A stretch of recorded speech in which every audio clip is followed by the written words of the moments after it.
피스케이브 여러분 안녕하세요. 오늘도 여러분의 성장을 지원합니다. 드디어 퇴사 시리즈가 시작되었습니다. 퇴사 후에 더 바빠져서 이제야 영상을 올립니다. 그동안 열심히 일하며 돈도 모았고 현재는 매일같이 자유를 느끼는 놀라운 기적의 연속입니다. 제가 모든 것을 실패한 최저시급 알바 인생에서 어떻게 안정적인 직장에 취업하고 30대 초반의 자유를 얻어 퇴사라는 결정까지 할 수 있었을까요? 저 또한 경제적 사정 때문에 회사에 끌려다니곤 했습니다. 부하내동한 지 7년이라는 세월이 걸렸고 약 3년간의 고민과 준비 끝에 퇴사할 수 있었습니다. 오늘의 이야기는 우리는 퇴사해야 한다입니다. 그럼 시작하겠습니다. 퇴사는 언젠가 반드시 해야 합니다. 따라서 우리는 자발적으로 퇴사 시기를 대비해야 하죠. 하지만 현실은 은퇴 시기를 자신이 정하지 못하는 경우도 많습니다. 자신의 생각과 다르게 현실이 흘러가서 타의에 의해 그만두어야 하는 경우도 많이 생기기 때문입니다. 이 주제를 다루는 데 있어서 예민할 수밖에 없다는 것을 알고 있습니다. 공부밖에 모르는 취준생들과 고통받는 직장인들에게 현실을 제대로 알아보고 대비하는 데 도움을 드리고자 함이지 특정인을 저격하여 모욕하고 이미 지난 일을 법적으로 따지고자 함이 아닙니다. 따라서 회사 이름, 실명 같은 것은 거론하지 않도록 하겠습니다. 이 영상의 유형에 해당되는 모든 분들이 전부 이런 부정적인 모습만 있는 것도 아닙니다.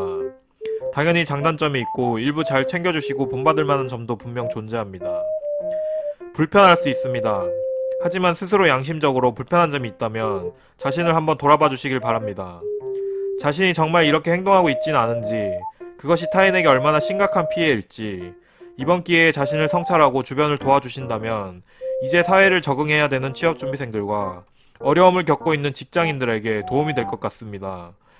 허위사실이 아닌 제가 직접 겪었던 사례들과 느낀 점에 대해서 이야기할 것입니다. 회사 실명을 거론하지 않을 것이고 상황 증명까지 할 수는 없으나 참고용으로만 이해 부탁드립니다. 퇴사를 강력하게 유발하는 특징적 유형 몇 가지 이제 소개하겠습니다.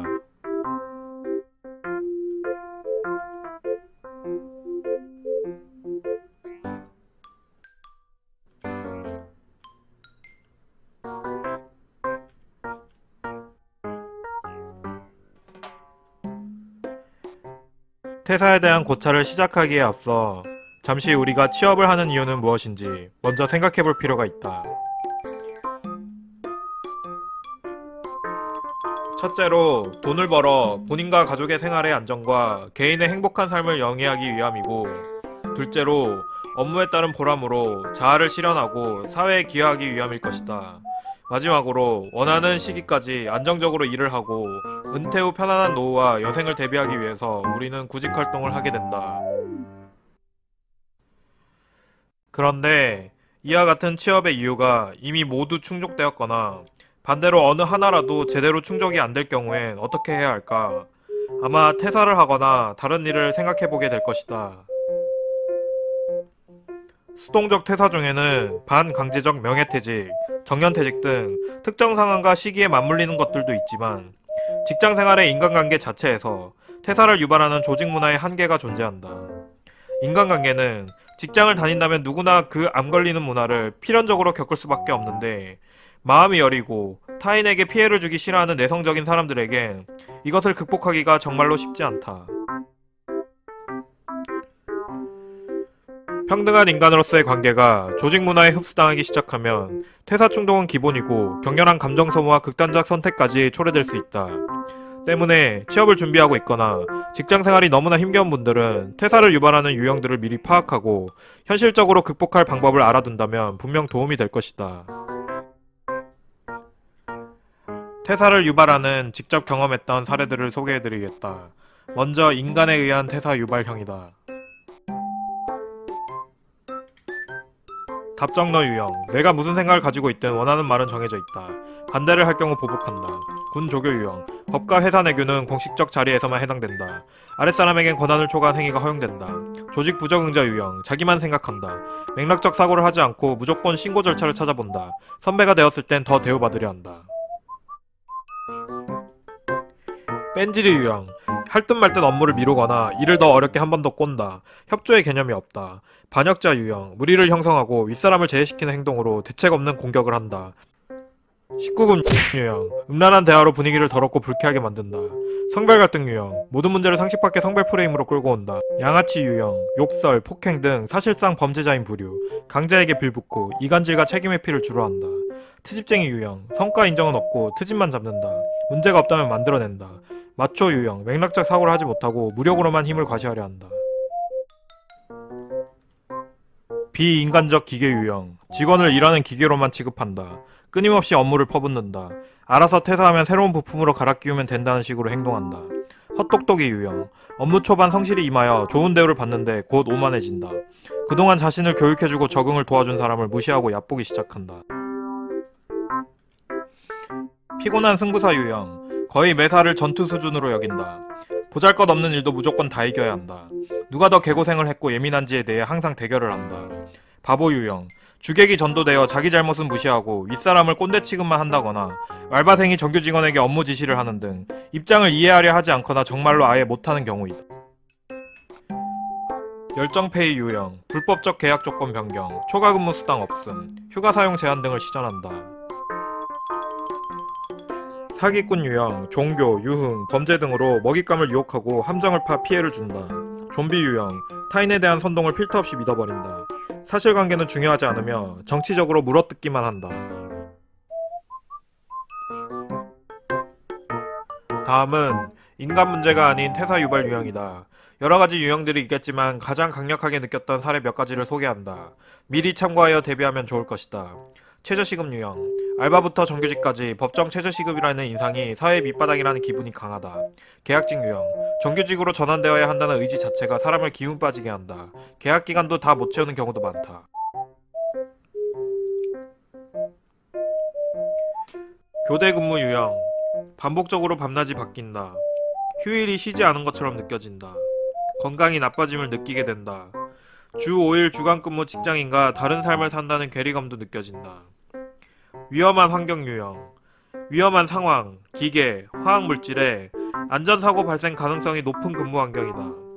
온갖 위험한 상황에 겁을 먹게 되거나 적응 시 안전불감증으로 이어질 수 있다. 생산직 유형, 육체적 노동 강도가 심하다. 정신적 스트레스가 없을 것 같지만 생산 목표를 맞추기 위한 끝없이 돌아가는 기계와 그에 따른 상사의 감시와 간섭은 꽤나 스트레스다. 휴식이 부족하고 단순 반복 업무가 지치고 지루해진다. 상대적으로 저질스럽고 거친 인간 유형들이 많다. 나 자신이 로봇이 된 것처럼 인간이 공장의 부속품으로 느껴진다.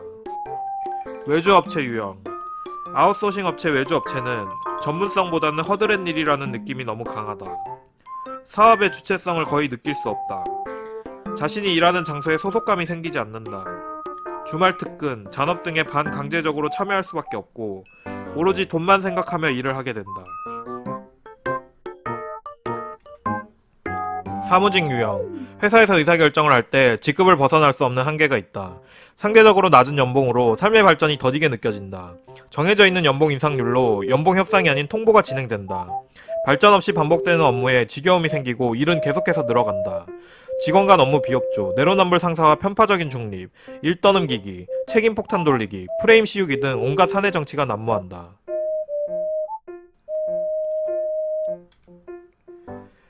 불편한 현실을 마주하느라 고생 많으셨습니다. 매사에 불평불만을 가지고 산다면 그 어느 조직에서도 적응하기 힘들 것입니다. 하지만 이렇게 우리들을 괴롭히는 퇴사를 유발하는 원인은 너무나 많습니다. 이 내용들이 서로의 선을 넘지 않는 정도로 이해와 발전의 시간이 되었으면 좋겠습니다. 원인을 미리 알고 대비한다면 우리는 훨씬 슬기롭게 대처할 수 있을 것입니다. 혹시 조직 문화 적응이 너무나 힘든 분이 계시다면 멘탈 관리에 대한 팁과 아주 현실적인 제안을 지금 하나 드리겠습니다. 모범생 같은 답안을 원한다면 다소 충격적일 수도 있으니 마음의 준비를 부탁드리겠습니다. 회사는 너무 힘든데 아직 더 다녀야 하는 상황인가요? 그렇다면 착한 사람 컴플렉스부터 버려야 합니다. 이기적인 사람에겐 이기적으로 갚아주고 악랄한 사람에게 악랄할 필요가 있습니다. 남에게 피해를 주고 싶지 않은 사람과 그냥 참고 마는 사람에게는 쉽지 않을 것입니다. 당신이 어떤 사람인지와 관계없이 여러분의 착함을 이용한 사악한 말과 행태들은 현실로서 존재하기 때문입니다. 그렇다고 직장 선배를 대결 대상으로 삼는 것도 곤란해지는 행위입니다. 영원히 죽는 상황이라 안타깝긴 하지만 장기적 관점에서 어지간한 문제는 상사의 말을 지지하는 것이 현명한 선택입니다. 그래도 너무 힘들 땐 조금씩 감정 표현은 하는 것이 좋습니다. 과한 기대는 금물이지만 윗사람도 사람이기에 당신의 감정을 소화기관을 거쳐 이해해보려는 노력을 해볼 수 있습니다. 더 이상 회사를 다닐 필요가 없게 되었나요? 그렇다면 남은 직장 생활은 어떻게 보내야 될까요? 답은 간단합니다. 필요 이상으로 굽힐 것도 없고 당당하게 할 말도 하면서 편하게 다니시면 됩니다. 여러분이 정말 가치 있는 사람이 되었다면 그 자신감이 독이 되지 않고 오히려 회사에 꼭 필요한 사람으로 이해될 것입니다. 하지만 일반적으로 회사라는 곳은 높아진 개인의 가치를 인정해주기보다는 그 가치를 부정하는 것은 물론 합리적으로 할 말을 하는 것에 건방지다며 억누르고 공격할 가능성이 높겠죠. 그딴 것에 기죽을 필요는 없습니다. 당신이 높아진 사회적 가치는 회사가 깎아내린다고 해서 달라지는 것이 아닙니다. 회사가 나에게 최악으로 할 수 있는 짓도 결국은 해고뿐이니까요. 회사에 남아 자신의 가치를 인정받을 수 있는지 한번 확인해 볼 필요는 있겠지만 여의치 않다면 원하는 시기에 준비된 퇴사를 하면 될 것입니다.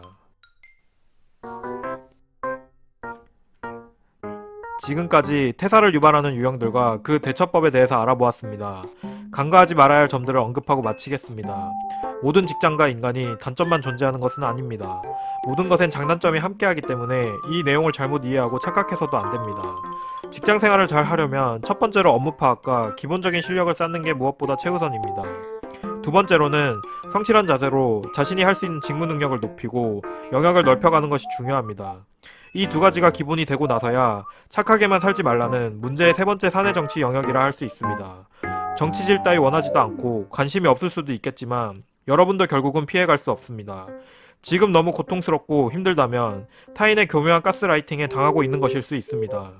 당하고 있지만 마시고 굳센 마음으로 자신의 정당한 권리를 찾는 것이 퇴사 충동을 방지하고 원하는 만큼 직장을 잘 다닐 수 있게 해주는 좋은 대처법이 될 것입니다. 지금까지 이 이야기들이 여러분의 현실적인 조직문화 적응에 도움이 되었으면 좋겠습니다. 원하는 시기까지 회사를 잘 다닐 수 있도록 끓어오르는 퇴사 충동에도 좋은 대처법이 되길 바랍니다. 여러분의 생각은 어떠신가요? 퇴사를 유발하는 여러가지 힘든 상황 속에서 여러분의 대처 방법은 무엇인가요? 여러분만의 노하우가 있다면 댓글로 공유해주세요. 많은 분들에게 도움이 되지 않을까 합니다. 자유롭게 의견 부탁드리겠습니다. 시청해주셔서 감사합니다.